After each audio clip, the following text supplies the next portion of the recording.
ভাদ্র মাস তো পড়েই গেছে, আর ভাদ্র মাস মানেই তাল। আর তালের কথা প্রথমে আসতেই তালের বড়ার কথাই মনে পড়ে, কি তাই তো? আর এই ভিডিওটা কিন্তু ভাদ্র মাস পড়ার পরের দিনের, মানে ভাদ্র মাসের 2 তারিখেই বাবা বাড়িতে নিয়ে এসেছিল তাল। আর আমি ছোট থেকেই দেখেছি ভাদ্র মাসে তাল এলে মা কি একটা পাতা পোড়ায়, এটা নাকি নিয়ম, আমি সঠিক জানি না।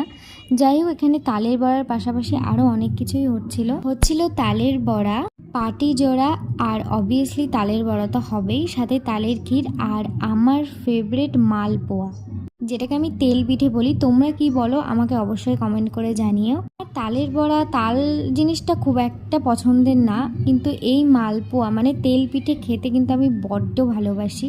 আর জানো তো, আমি মাত্র একটা তালের বড়া খেয়েছিলাম, আর আমার মা না মুচমুচে করে একদম তেল পিঠে ভাজে, যার জন্য খেতে আরও বেশি ভালো লাগে। আমার মুচমুচে ছাড়া একদমই ভালো লাগে না তেল পিঠে খেতে। যাই হোক, এখানে গরম গরম নিয়েছি, খেতে জাস্ট দারুণ।